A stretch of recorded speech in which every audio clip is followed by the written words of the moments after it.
नमस्कार विद्यार्थी मित्रांनो, आता आपण लास्ट पॉइंट पाहणार आहोत. कशातला? केमिकल कोऑर्डिनेशन अँड इंटिग्रेशन म्हणजे नर्वस कोऑर्डिनेशन मधला सेकंड पार्ट. त्यातला last point mechanism of hormone action म्हणजेच हार्मोनची घडणारी कृती त्याचं असणारं मेकॅनिझम आपण यामध्ये पाहत आहोत. मग त्यामध्ये first point, hormones produce their effects on target tissues by binding to specific proteins called hormone receptors. म्हणजेच त्यामध्ये फर्स्ट पॉइंट मध्ये काय सांगितलेलं आहे तर हार्मोन्स काय करतात? प्रोड्यूस देअर इफेक्ट्स, त्यांचे इफेक्ट प्रोड्यूस करतात ऑन टार्गेट टिश्यूज. म्हणजेच हार्मोन जे असतात ते काय करत असतात तर टार्गेट टिश्यूजवर त्यांचे इफेक्ट्स प्रोड्यूस करतात. पण कशामार्फत? By binding to specific proteins. कशामार्फत? स्पेसिफिक प्रोटीन्स बाइंड होतात किंवा त्यांच्याबरोबर बाइंडिंग करतात आणि त्यांचे काय असतील ते इफेक्ट टार्गेट टिश्यूवर करण्याचं काम करतात. कॉल्ड, त्यालाच काय म्हणतात? Hormone receptors. त्यालाच काय म्हणतात? Hormone receptors. म्हणजे फर्स्ट पॉइंट मध्ये काय सांगितलेलं आहे? Hormones produce their effects. Hormones जे असतात ते प्रोड्यूस करतात त्यांचे काय तर इफेक्ट्स, त्यांचे इफेक्ट्स प्रोड्यूस करतात ऑन टार्गेट टिश्यूज. कशावर करतात तर जे लक्ष्य ठरलेलं आहे त्यांचं काय असतील ते टिश्यू होती त्यांना टार्गेट करून त्या टार्गेट टिश्यूवर त्यांचे इफेक्ट काय करत असतात? प्रोड्यूस करण्याचं काम करतात. बाय कशामार्फत? Binding specific proteins. कशामार्फत करतात तर स्पेसिफिक प्रोटीन्स बरोबर त्यांचं बाइंडिंग करतात आणि बाइंडिंग केल्यानंतर त्यांचे जे इफेक्ट्स असतात हार्मोनचे ते प्रोड्यूस करतात. कशावर? Target tissue. त्यालाच काय म्हणतात? Hormone receptors. त्यालाच काय म्हणतात? Hormone receptors. म्हणजे first point, hormones produce their effects कुठं तर on target tissues by binding specific proteins called hormone receptors. आता सेकंड पॉइंट मध्ये पहा, these hormone receptors located only in target tissues. मग ते जे हार्मोन रिसेप्टर्स असतात लोकेटेड कुठं झालेले असतात तर located only in target tissues. म्हणजेच जे ठरलेले हार्मोन रिसेप्टर्स आहेत ते अगदी लोकेट कुठे किंवा लोकेशन त्यांचं कुठं असतं तर टार्गेट टिश्यूज वरच. म्हणजेच त्यांचं जे लक्ष ठरलेले आहे त्या उती टार्गेट असणाऱ्या उती किंवा टार्गेट असणारे टिश्यूज ह्याच्यावरच त्या फक्त काय झालेले असतात? हार्मोन रिसेप्टर्स लोकेट झालेले असतात. म्हणजे सेकंड पॉइंट मध्ये काय? these hormone receptors are located only in target tissues. Next point, number third, on the cell membrane of target cells hormone receptors are present, hence it is also called as membrane bound receptors. मग आता third point पहा, त्यामध्ये काय सांगितलेलं आहे तर on the cell membrane of target cells. Target cells जे असतात म्हणजेच इथं काय सांगितलेलं आहे? लक्ष त्यांचं कोणतं आहे? ज्या पेशी काय असतील त्यांच्या मेम्ब्रेनवर म्हणजे सेल मेम्ब्रेन त्यांचं असणारं जे मेम्ब्रेन आहे आउटर कव्हरिंग त्या कव्हरिंगवर किंवा मेम्ब्रेनवर काय तर हार्मोन रिसेप्टर्स आर प्रेझेंट. फक्त बाहेरचं जे कव्हरिंग आहे त्या सेलचं म्हणजेच मेम्ब्रेन आहे त्याच्यावर काय प्रेझेंट असतात तर हार्मोन रिसेप्टर्स प्रेझेंट असतात. Hence it is also called as, म्हणून त्यांना काय म्हणतात? Membrane bound receptors. Why it is called membrane bound? Because these hormone receptors present only on कशावर असतात तर cell membrane of target cells. फक्त टार्गेट सेल्स जे असतात त्या टार्गेट सेलचं जे आउटर कव्हरिंग असतं त्यांचं जे सेल मेम्ब्रेन असतं त्याच्यावरच फक्त जर हार्मोन रिसेप्टर्स प्रेझेंट असतील तर अशा हार्मोन रिसेप्टरला काय म्हणतात तर मेम्ब्रेन बाउंड रिसेप्टर्स. का तर फक्त ते कुणाबरोबर बाइंडिंग होतात किंवा बाउंड होतात तर मेम्ब्रेन बरोबर, म्हणून याला काय म्हणतात? Membrane bound receptors. म्हणजेच थर्ड पॉइंट मध्ये काय सांगितलेलं आहे? On the cell membrane of target cells काय असतात? Hormone receptors are present, hence it is also called as membrane bound receptors. समजलं? म्हणजे थर्ड पॉइंट मध्ये काय सांगितलेलं आहे तर फक्त टार्गेट सेलच्या सेल मेम्ब्रेनवर जे हार्मोन रिसेप्टर्स प्रेझेंट असतात ते फक्त सेल मेम्ब्रेनवरच असतात, म्हणून त्यांना काय म्हणतात? Membrane bound receptors. म्हणजे थर्ड पॉइंट काय? on the cell membrane of target cells. Hormone receptors are present. Hence it is also called as काय म्हणायचं membrane bound receptor. समजलं असणार आहे. Next point, fourth. Inside the target cells, hormone receptors are present. Hence it is also called as intracellular receptors. म्हणजेच आता पाहिलं ते फक्त आउटर कव्हरिंगवर म्हणजेच सेल मेम्ब्रेन वरचं बघितलं म्हणून त्याला मेम्ब्रेन बाउंड म्हणत होतो. पण आता इथं काय सांगितलेलं आहे इनसाइड द टार्गेट सेल्स म्हणजे जे टार्गेट सेल्स असतात त्यांच्या आतल्या बाजूला काय असतात present hormone receptors are present. बघा मगाशी झालं ते मेम्ब्रेन बाउंड रिसेप्टर झालं आणि आता जे बघतोय ते काय इंट्रा सेल्युलर रिसेप्टर बघतोय. मग त्यातल्या ह्या दोन डायग्राम त्यांच्या आहेत. वरची जी आहे ती मेम्ब्रेन बाउंड रिसेप्टरची ही डायग्राम, दुसरी डायग्राम जी खालची आहे ती इंट्रा सेल्युलर रिसेप्टरची. त्याच्यावरून म्हणजेच हे प्रोटीन हार्मोन आहे हे स्टेरॉइड हार्मोन आहे. मग आता काय सांगितलंय नेक्स्ट पॉइंट मध्ये fourth inside the target cells target सेलच्या आतल्या बाजूला काय असतात हार्मोन रिसेप्टर्स आर प्रेझेंट. म्हणजे जी हार्मोन रिसेप्टर्स प्रेझेंट असतात ती सेलच्या टार्गेट सेलच्या आतल्या बाजूला असतात. अशा याला काय म्हणतात hence it is also called as intracellular receptors. Difference between काय तर membrane bound receptors and intracellular receptors. Why it is called membrane bound receptors का म्हणतात यांना मेम्ब्रेन बाउंड रिसेप्टर्स वरच्यांना तर on the cell membrane of target cells म्हणजे cell membrane जे आहे टार्गेट सेल्स त्याच्या वरच्या बाजूला असतात सेल मेम्ब्रेनवर असतात कोण hormone receptors. Hence it is also called as membrane bound receptors. Why it is called intracellular receptors because कारण काय म्हणजेच these hormone receptors are present inside the target cells म्हणजे टार्गेट सेलच्या आतल्या बाजूला हे हार्मोन रिसेप्टर्स प्रेझेंट असतात. So it is also called as intracellular receptor. समजलं डिफरन्स दोघांच्या मधला की मेम्ब्रेनवर फक्त जे हार्मोन रिसेप्टर असतात असे जे रिसेप्टर्स असतात त्यांना काय म्हणतात मेम्ब्रेन बाउंड रिसेप्टर्स आणि जे टार्गेट सेलच्या आतल्या बाजूला म्हणजे टार्गेट सेलच्या बाहेरच्या बाजूला मेम्ब्रेनवर असणाऱ्यांना मेम्ब्रेन बाउंड रिसेप्टर. टार्गेट सेलच्या आतल्या बाजूला जे हार्मोन रिसेप्टर्स प्रेझेंट असतात अशांना काय म्हणतात इंट्रासेल्युलर रिसेप्टर्स. म्हणजे वरची जी आहे ती मेम्ब्रेन बाउंड रिसेप्टरची आहे खालची डायग्राम आहे ती कशाची आहे इंट्रासेल्युलर रिसेप्टरची आहे.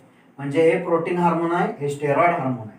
म्हणजे आता next point fifth in the nucleus of cell mostly nuclear receptors are present.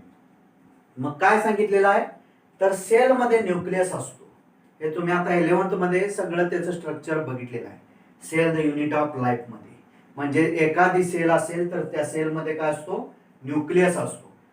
मग तो न्यूक्लियस जो असतो त्या न्यूक्लियस मध्ये काय असतात mostly nuclear receptors are present.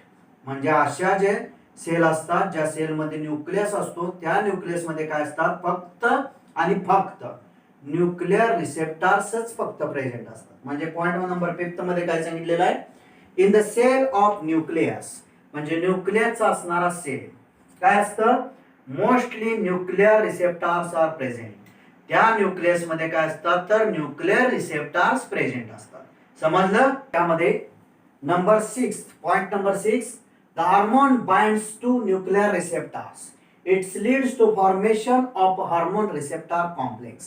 म्हणजे ह्या पॉइंट मध्ये काय सांगितलेलं आहे तर हार्मोन जे असतात ते बाइंड्स कुणाबरोबर बाइंड झालेले असतात न्यूक्लियर रिसेप्टर बरोबर बाय किंवा इट लीड्स.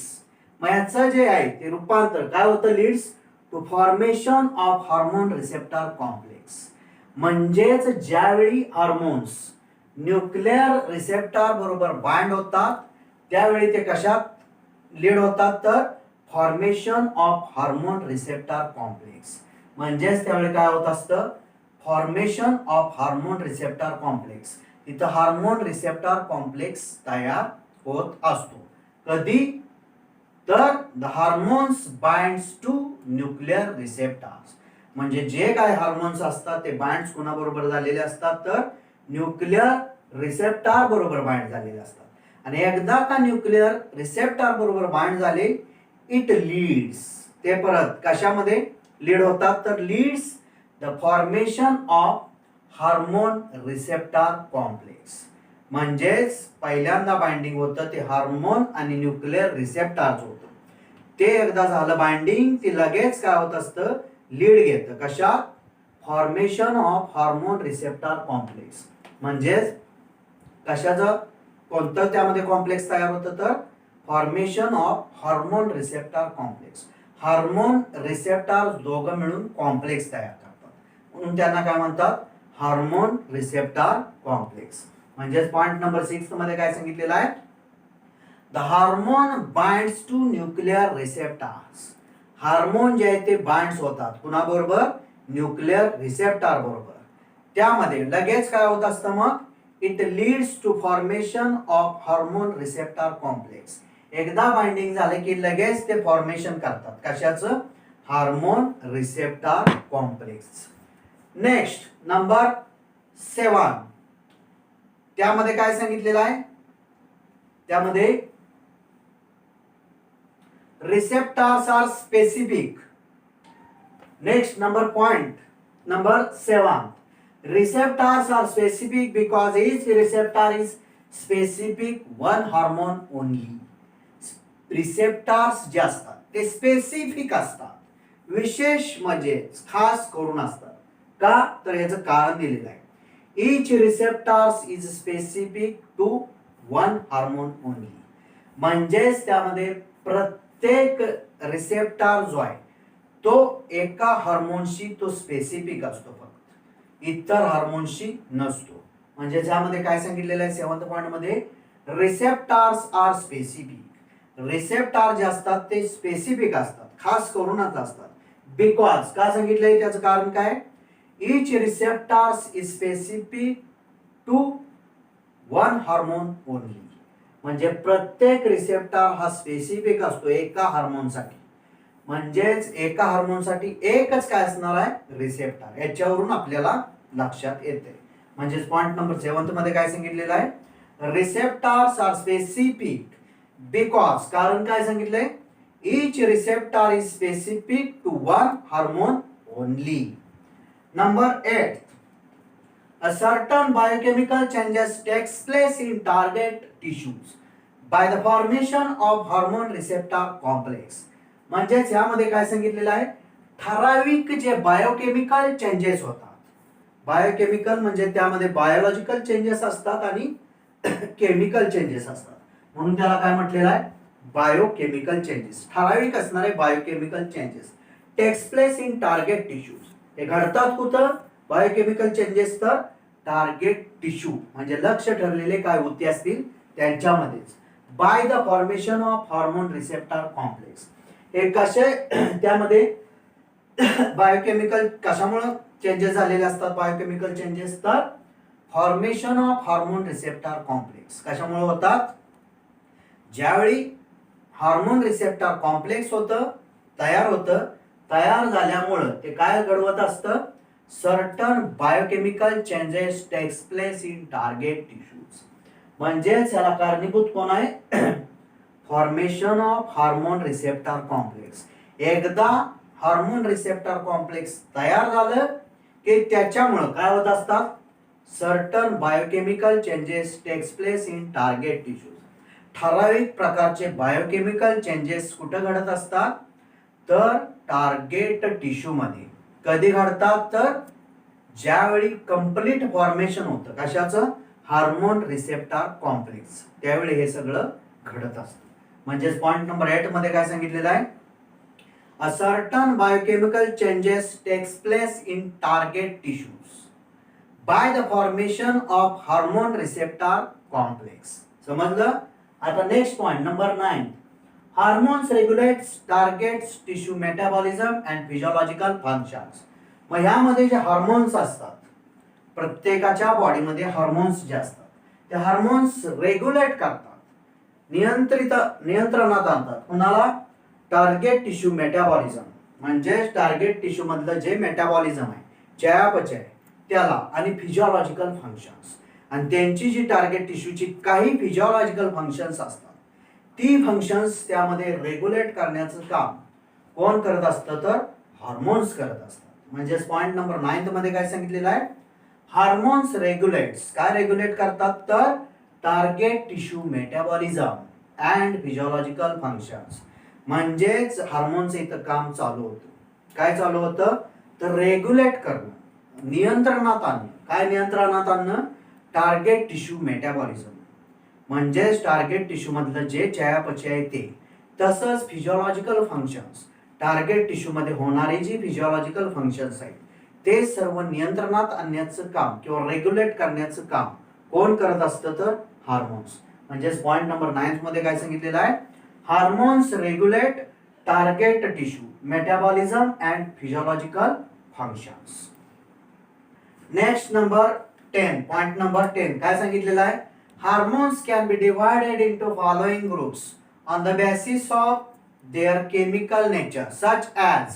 काय सांगितलेलं आहे, तर hormones can be divided, hormones divide झालेले आहेत कशामध्ये, तर फॉलोइंग ग्रुप्स, त्यांचे काही ग्रुप्स आहेत, त्यामध्ये ते ग्रुप्स कशावर पडलेले आहेत, तर on the basis of their chemical nature, म्हणजेच त्यांचं जे असणार केमिकल नेचर आहे, रासायनिक काय त्यांचा असेल स्वभाव, म्हणजेच केमिकल नेचर, त्याच्यावर हार्मोनचे ग्रुप्स पडलेले आहेत.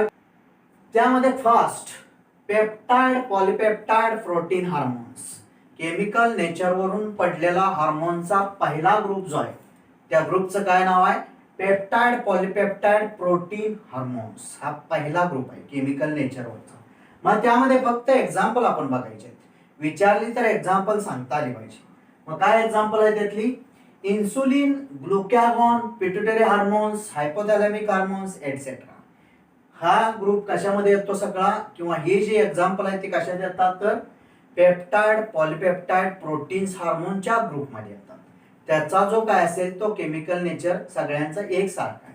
म्हणजेच त्यामध्ये फर्स्ट ग्रुप कोणता आहे, तर first group is peptide polypeptide protein hormones.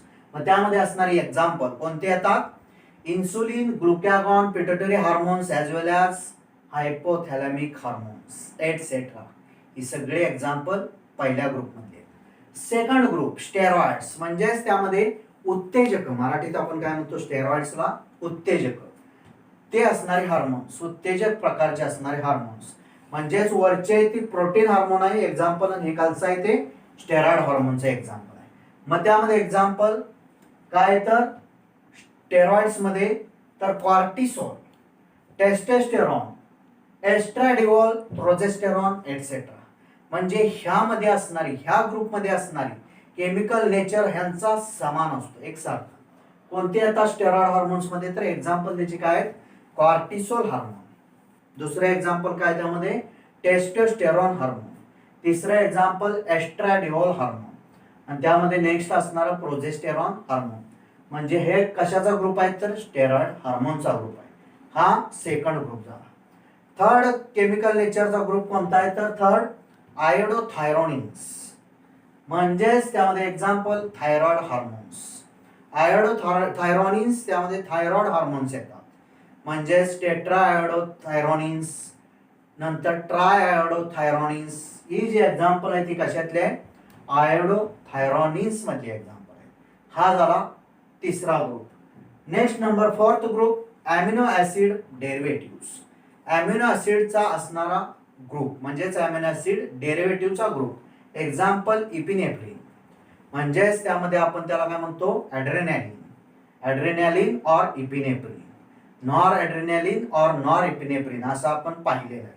त्यामधलं इपिनेफ्रिन म्हणजेच ॲड्रेनालिन कशात येतं, अॅमिनो ऍसिड डेरिव्हेटिव्हच्या ग्रुपमध्ये येतं. म्हणजे त्यांचं असणार केमिकल नेचर वेगळं असणार.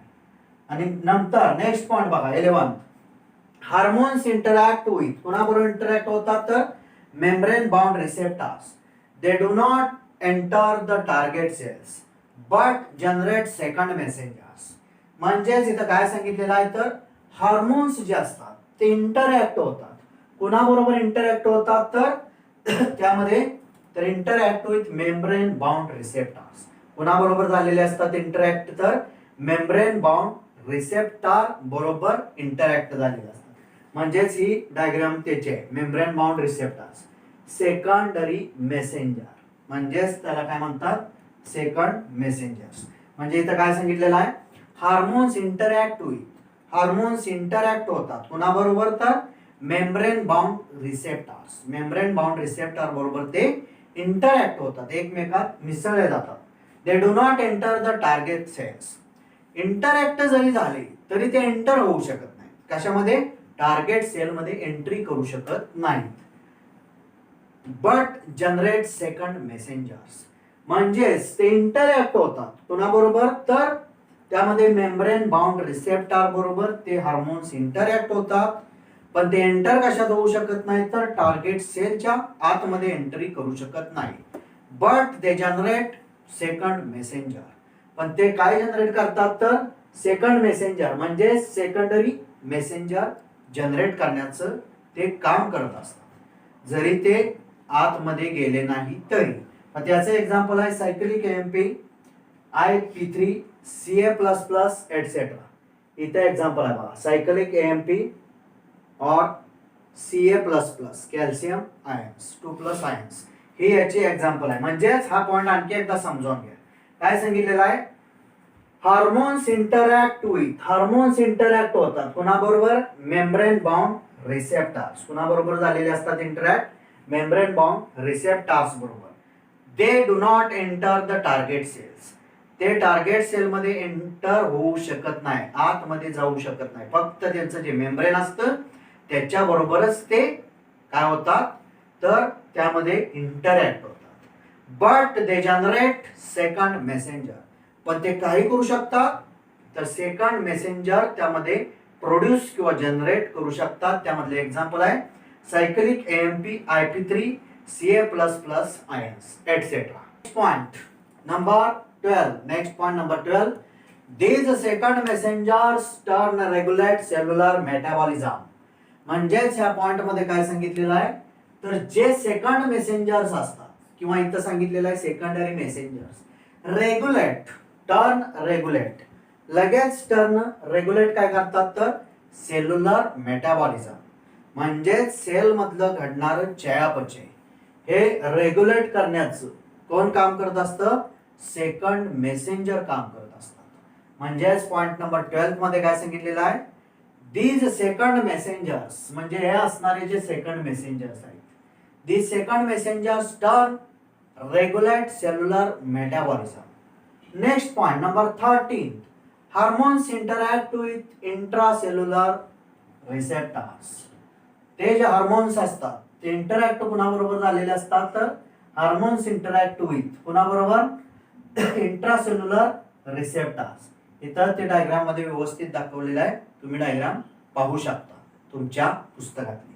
म्हणजेच ते हार्मोन जे असतात ते कुणाबरोबर इंटरॅक्ट होतात, तर रिसेप्टर बरोबर इंटरॅक्ट होतात आणि तयार काय होतं, त्यामध्ये हा रिसेप्टर हार्मोन कॉम्प्लेक्स किंवा हार्मोन रिसेप्टर कॉम्प्लेक्स तयार होतं. मग त्यामध्ये एक्झाम्पल त्याचं कोणतं आहे, स्टेरॉइड हार्मोन्स, आयोडोथायरोनिन एटसेट्रा. त्यातले जे एक्झाम्पल आहेत, हे कोणते एक्झाम्पल आहेत, हे एक्झाम्पल कशाचं आहे, तर स्टेरॉइड हार्मोन आणि थायरो किंवा आयोडोथायरोनिन ही जी एक्झाम्पल आहे ही कशातले एक्झाम्पल आहेत, तर hormones interact with intracellular receptors. जे हार्मोन्स असतात ते इंटरॅक्ट कोणाला होतात, तर इंट्रासेल्युलर रिसेप्टर्सला. म्हणजेच टार्गेट सेलच्या आतमध्ये जे रिसेप्टर्स प्रेझेंट असतात त्यांना आपण काय म्हणतो, इंट्रासेल्युलर रिसेप्टर्स. त्यांच्या बरोबर ते हार्मोन्स इंटरॅक्ट होतात. मग त्याचे एक्झाम्पल काय आहेत, स्टेरॉइड हार्मोन्स आणि दुसरं आयोडोथायरोनिन, हे थायरॉइड असणार, थायरॉइडचं असणार hormone etcetera. Next point number 14, these are mostly regulate gene expression or chromosome function by interaction of hormone receptor complex with genome. म्हणजेच यामध्ये काय सांगितलेलं आहे, ते जे सगळे आहेत मोस्टली रेग्युलेट, ते सगळे जे रेग्युलेट होतात किंवा रेग्युलेट काय करतात, जीन एक्सप्रेशन किंवा क्रोमोझोम फंक्शन. म्हणजे जीनचं असणारे एक्सप्रेशन, त्यांच्या असणारे एक्सप्रेशन्स, तसंच त्यालाच काय म्हणतात, तर क्रोमोझोमची असणारी फंक्शन्स ही रेग्युलेट करण्याचं काम ते हार्मोन करतात. कशामार्फत, by interaction of hormone receptor complex with genome. म्हणजेच त्यामध्ये हार्मोन रिसेप्टर कॉम्प्लेक्स हे इंटरॅक्ट होतं कुणाबरोबर, तर जीनोम बरोबर. जीनोम बरोबर ते काय होत असतं, इंटरॅक्ट होतं आणि त्याच्या मार्फत काय करतात, तर जीन एक्सप्रेशन किंवा क्रोमोझोमची फंक्शन रेग्युलेट करण्याची काम केलं जातं. म्हणजेच या पॉइंट मध्ये काय सांगितलेलं आहे, these are mostly regulate. these are म्हणजे these hormones are mostly regulate. काय रेग्युलेट करतात, जीन एक्सप्रेशन्स और क्रोमोझोम फंक्शन्स. कशामार्फत, तर बाय इंटरॅक्शन. कोणाची इंटरॅक्शन, इंटरॅक्शन होत असते कोणाची, interaction of hormone receptor complex with genome. म्हणजेच हार्मोन रिसेप्टर कॉम्प्लेक्स जीनोम बरोबर इंटरॅक्शन होते, त्यांचं काय दोघांचं इंटरॅक्शन होत असते आणि त्याच्या मार्फत जीन एक्सप्रेशन किंवा क्रोमोझोम फंक्शन्स रेग्युलेट कोण करत असतं, तर हार्मोन्स करत असतात. आणि last point number 15, physiological and developmental effects takes place by cumulative biochemical actions. म्हणजेच यामध्ये काय सांगितलेलं आहे, फिजियोलॉजिकल त्यांचे असणारे फिजियोलॉजिकल, तसंच डेव्हलपमेंट करणारे डेव्हलपमेंटल इफेक्ट्स जे असतात, परिणाम जे असतात, टेक्स प्लेस बाय ते घडतात. पण ते कशाने घडतात, तर क्युम्युलेटिव्ह बायोकेमिकल ऍक्शन्स. एकत्रित किंवा संकलित अशा बायोकेमिकल ऍक्शन्स एका वेळी किंवा सगळ्या मिळून संकलित होतात. बायोकेमिकल ऍक्शन्स म्हणजेच बायोलॉजिकल आणि केमिकल ज्या ऍक्शन्स असतात त्या संकलित होतात, क्युम्युलेटिव्ह होतात आणि त्यांच्या मार्फत काय घडत असतं, फिजियोलॉजिकल अँड डेव्हलपमेंटल इफेक्ट्स. म्हणजेच काय घडत असतात, फिजियोलॉजिकल आणि डेव्हलपमेंटल इफेक्ट्स घडतात. म्हणजेच या पॉइंट मध्ये काय सांगितलेलं आहे, number 15, physiological and developmental effects takes place by cumulative biochemical actions. म्हणजेच एकत्रित बायोकेमिकल ऍक्शन्स होतात आणि त्या काय घडवतात, तर फिजियोलॉजिकल आणि डेव्हलपमेंटल इफेक्ट्स घडवतात. हा कंप्लीट टॉपिक झालेला आहे, त्यामध्ये मी सांगतोय ते ऐका. कंप्लीट हा टॉपिक झालेला आहे. त्या कंप्लीट टॉपिक मध्ये फक्त डिलीटेड पोर्शन कोणता होता, तर त्यामध्ये न्यूरल कोऑर्डिनेशन जो पार्ट होता, पहिला पार्ट, त्यामधले इयर आय हा जो पार्ट आहे तो डिलीट केलेला आहे. त्याचे असणारे जे काही असतील त्यामधले त्याच्याशी रिलेटेड काही पॉइंट ते यामध्ये डिलीट केलेले आहेत. रिफ्लेक्स ऍक्शन डिलीट केलेला आहे. बाकी सगळा टॉपिक आहे तसा इथं आहे. समजलं? धन्यवाद.